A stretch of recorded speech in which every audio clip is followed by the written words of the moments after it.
Hey there, this is Rigaroga, John, and I want to introduce you to a new set of friends. I'm going to be playing solitaire within the using the rule set for Index Card RPG, but I have some new characters and a new set of adventures for them, and kind of a new world. I'm going to use the accoutrements and most of the stuff from Alfheim in Index Card RPG, but I'm going to be inspired by the Lankhmar City of Adventure setting and modules and stuff from Advanced Dungeons and Dragons back in first and second edition, and I wanted to play them, or I wanted to play characters in these modules and see how it happens, how it works out.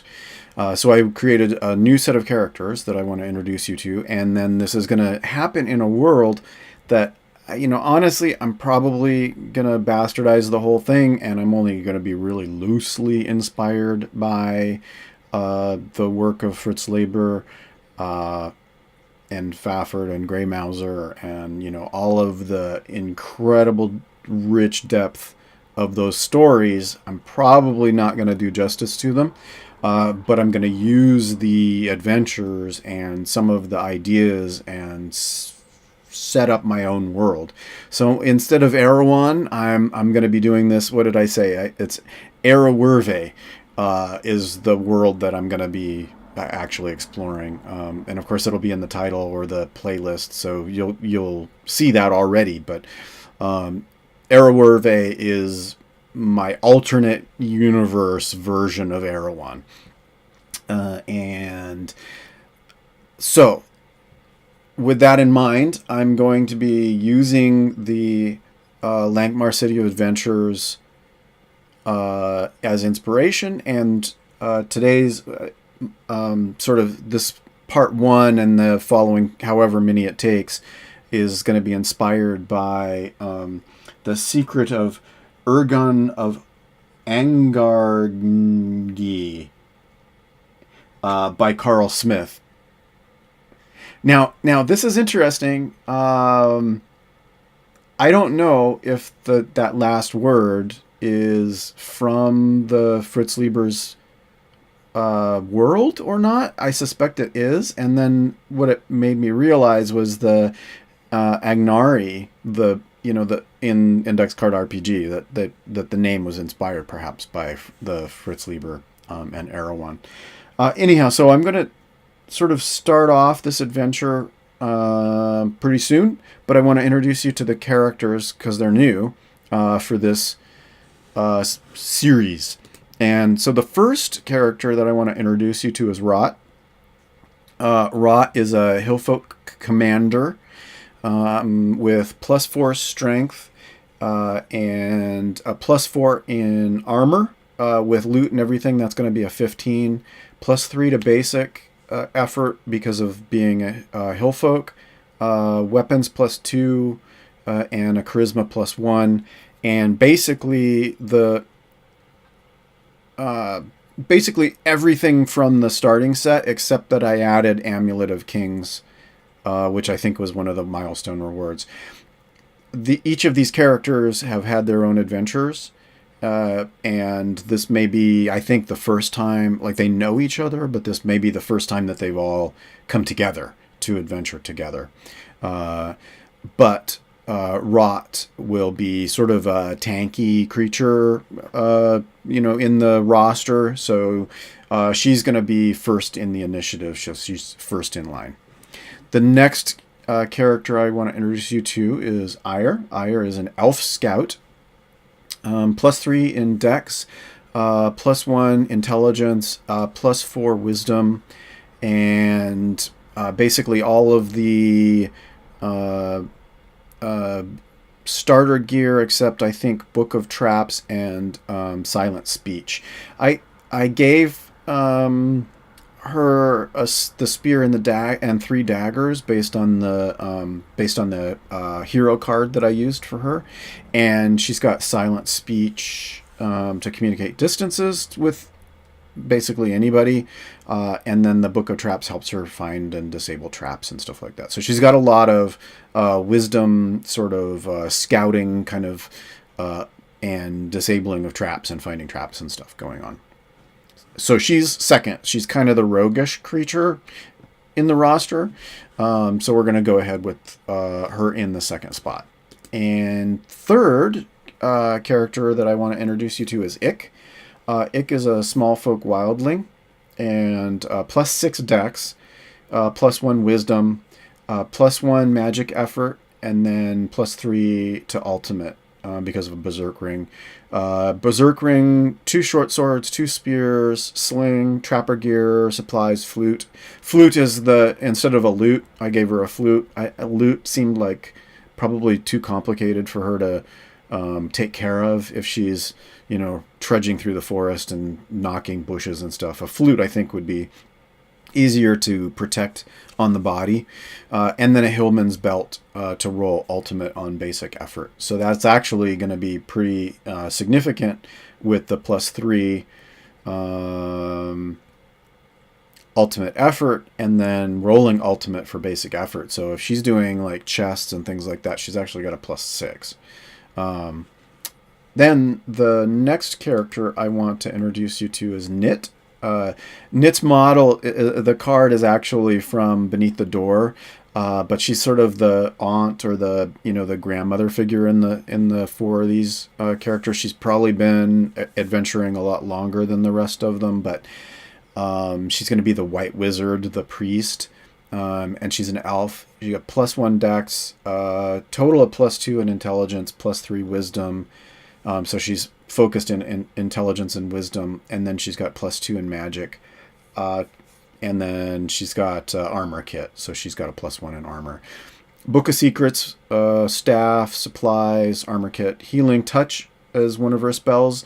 She's got divine shield, which she can cast on one of any target, actually, whether it's and the way I read that is it doesn't necessarily have to be a person. It can be a door or a chest or anything that absorbs effort. It takes an extra 10 to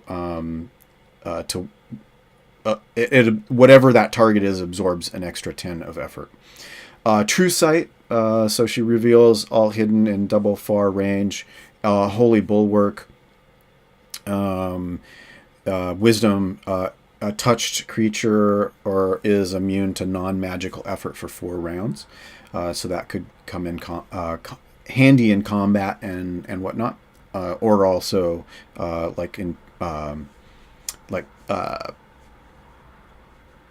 if somebody gets poisoned or something like that, as long as it's not a magical poison, she could actually make them immune to it for 4 rounds. And maybe it'll wear off by then.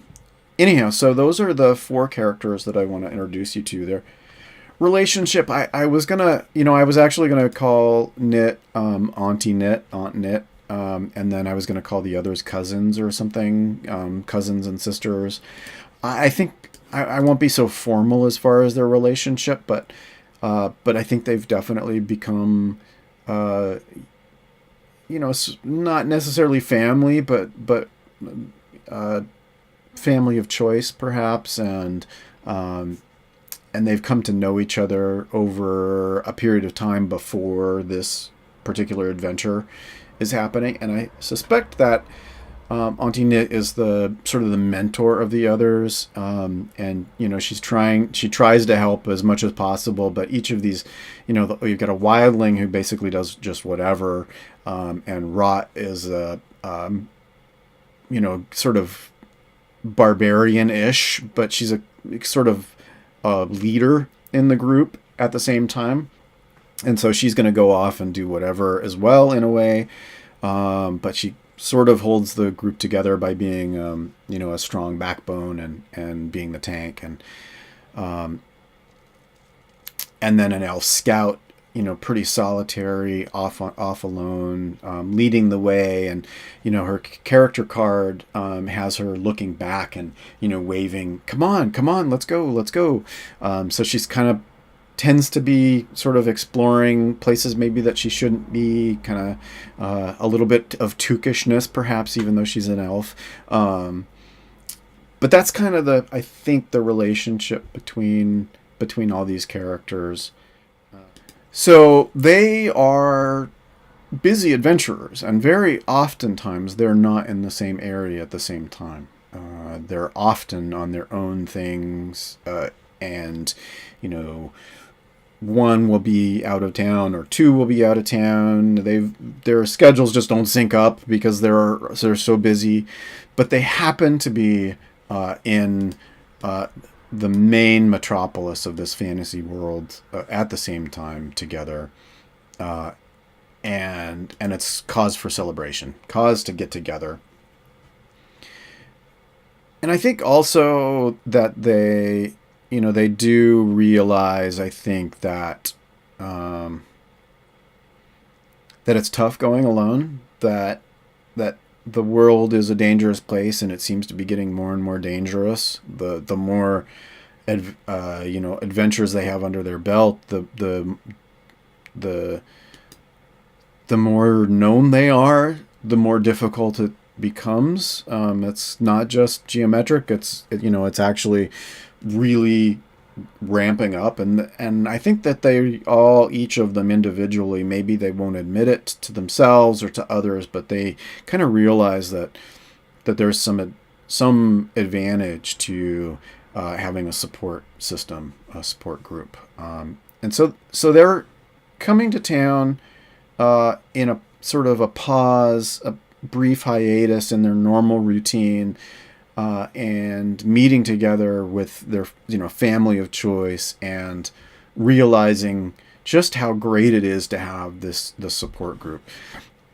They're going to go into town, and they will meet at a particular tavern that is their frequent place that they go when they're around and hanging out, and they know, people know to find them there, and they know to find people there, and it's just a super convenient place where they are frequently meet up, and this is going to be where they're at. And so I think they gather together, and they talk about their adventures, and they talk about what's going on, and they talk about how hard it is, and how they really wish that things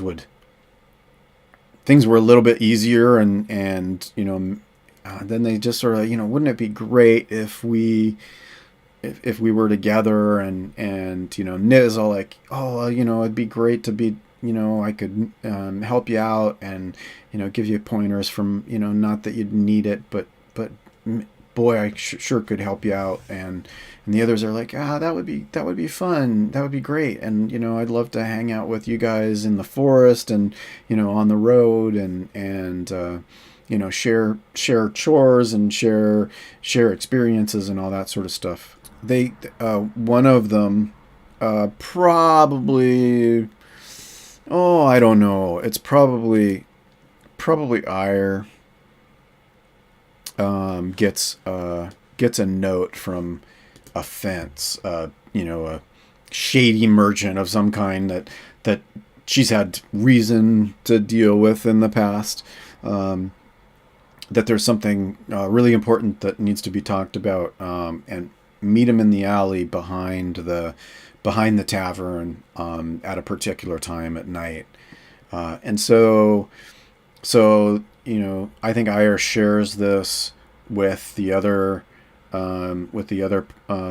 characters, and hey, let's find out what this is, and let's hang out until then. And so I think that they share drinks and food, and enjoying the stories and craziness of their adventures together until this particular time. And when that time rolls around, I think that what happens is they maybe notice that it's getting close to time, and so they decide to go hang out in the alley behind the tavern. And in while they're waiting in the alley, they notice that they're the across the way, looking both ways and looking really pale, and nervous is the person that they're going to meet, and the person that they're going to meet, the fence, looks over and sees that they're in the alley, and oh, okay, great, and then starts to come over in their direction, and then falls flat on the ground. And I think at least one, maybe two of maybe Ire and Ick both run over to see what's going on. And then, the other two stay back, to sort of suss out what's going on. Actually, I think it'd be actually, if we're going to do the initiative thing, it would be Rot would run over, and Ire, and Ick and Nit would stay back. And they find out that this, the fence is actually dead. And there's a blade stuck in his back, and as they're looking and they see the blade, they also notice that the fence has this book, and a note that that he's gonna he needs to try and return this to a particular noble in town. For a reward, but that he can't actually do it.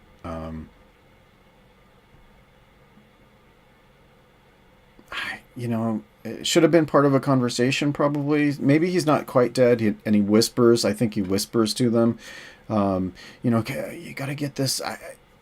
Go take this and take it for the reward. It was stolen, and I found it, I tracked it down, and get this back to them, but I don't, and they're like, what happened, and I don't know who attacked me, I don't understand what happened, and then he expires, and I think we're gonna do a couple rolls just to see if somebody will go ahead and give it to well, Ire is over there, so let's go ahead and have Ire take a quick look at the with a 15 with a target of 10 is easy, plus is not easy, it's just quite on the nose as far as what was needed, but she doesn't even need any of her bonuses. She's got +4 wisdom and just to even start with, so she realizes that the dagger is not from any of the guilds and organizations in town. This is somebody else, who isn't known, or is from out of town or something. But this fence was killed by someone who is not a normal part of the the shenanigans in this town. So the fence is dead, and they find the book that they're tasked with returning, and they notice that falls out. Something falls out of the book. It's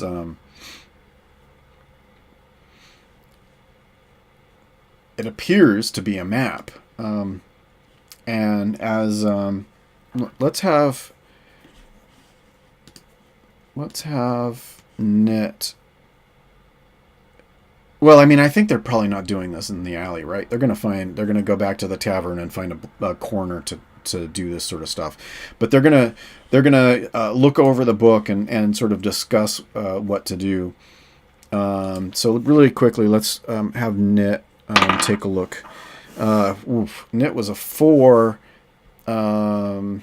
with +3, that's not even enough. Let's have ire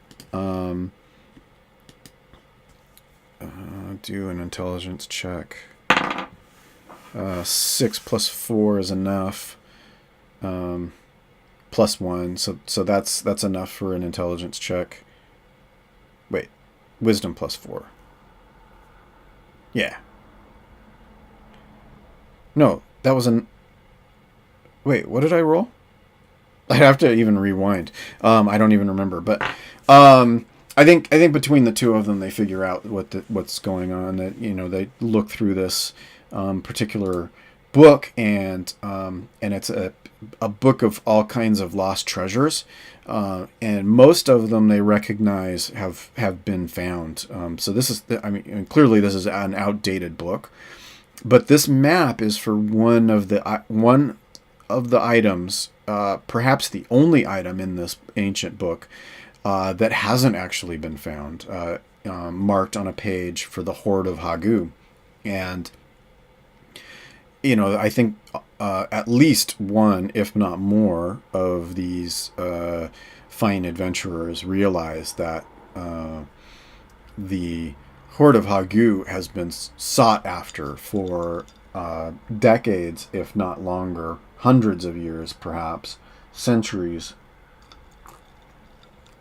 perhaps not a millennia, but maybe getting close to a millennia.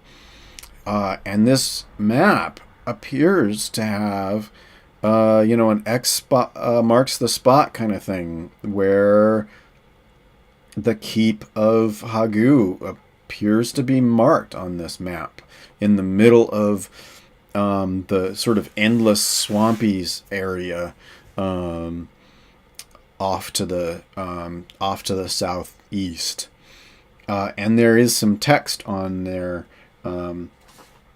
with a poem, or not poem, but some information on it.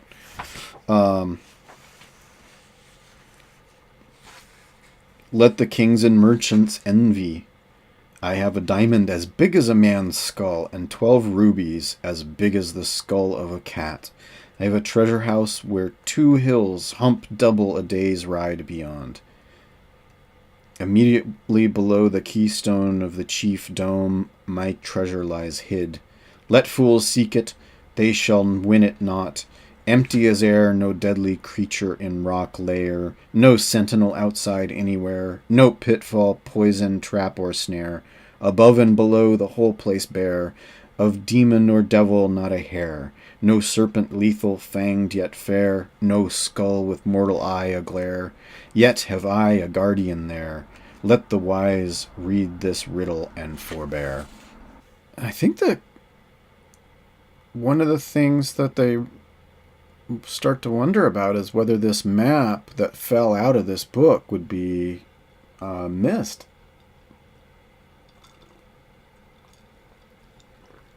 I think Ire probably, and if not Ire, Ick, both start to contemplate, maybe this map, it wasn't even part of the book.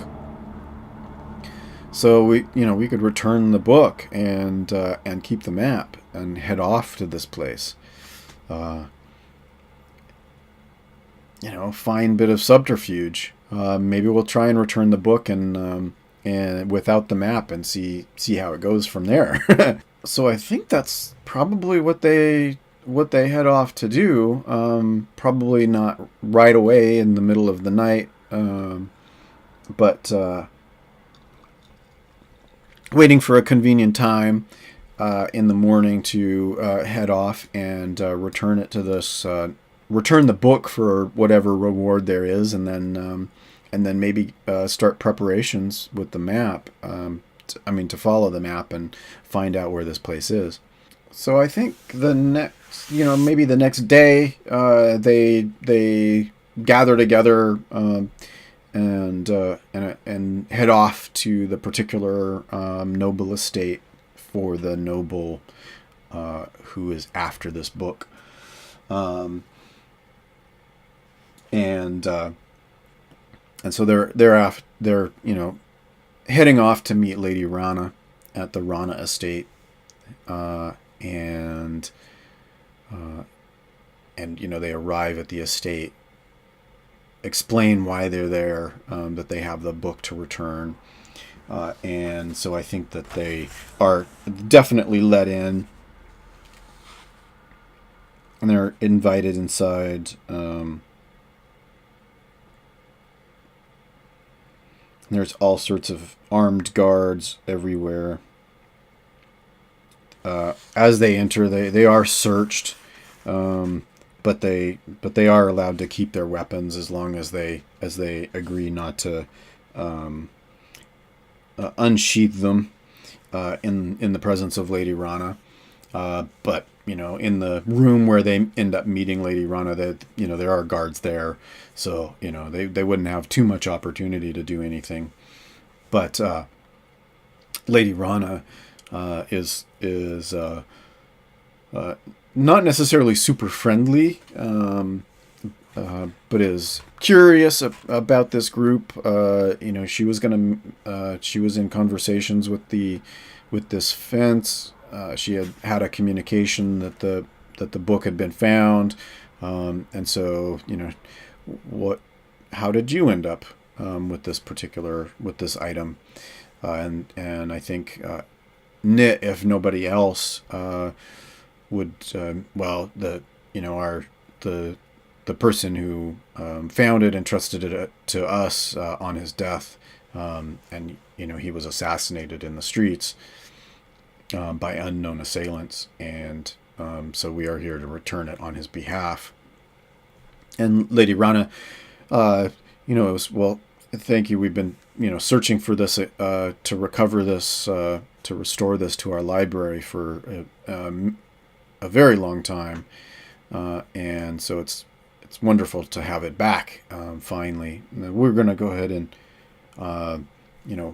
have the steward of the house settle our debts and reward you on your way out. But thank you very much for this much sought after family heirloom. And so thank you for your efforts, and the steward, as I said, will see you out and see to your reward.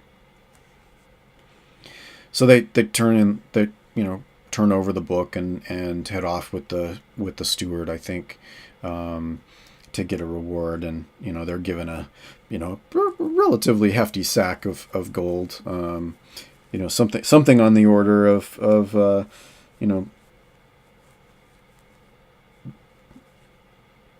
somewhere between 50 and 100 gold. Let's go ahead and do that.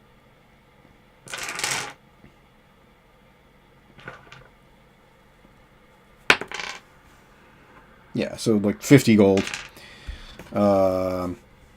as their reward, which is not great, but hey, it was they're just fulfilling a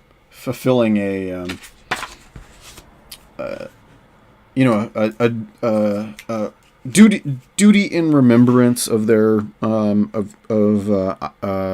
was it, Ayer's fence. So I'm gonna go ahead and just mark down 50 gold coin.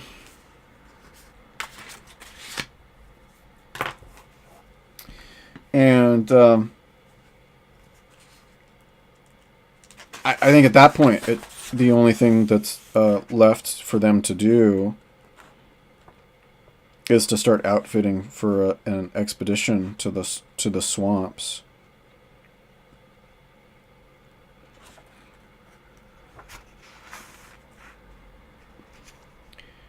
And behind the scenes, I think what is relatively obvious is that Lady Rana hears about these, has feelers out for these people who she just met. She's well versed in intrigue, and so she would decide to keep tabs on these particular adventurers. Now they're on her radar, and she hears that they're preparing for an expedition. and starts to consider why would they suddenly be preparing for this expedition, and she puts two and two together pretty quickly and realizes, hey, there's in that book that there was one last treasure that has never been recovered, and that's the Horde of Haghu, and so she, behind the scenes, she puts out more feelers and says, so when these adventurers head off, I want to be notified when they're on the road.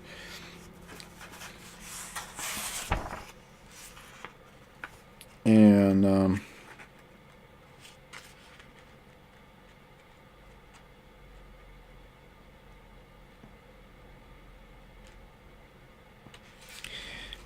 I think realizing, I think Lady Rana would feel a little bit double crossed in a way, or cheated, if the adventurers somehow got the idea to go after this Horde of Haghu because of this book, that rightfully it was it was hers to discover in this book.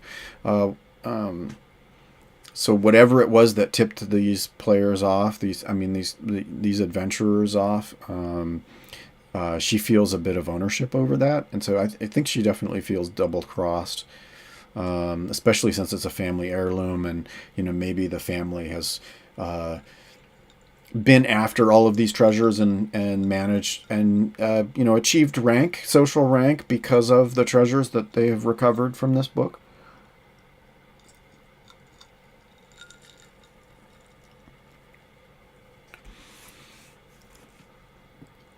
So she also, I think, then starts to prepare.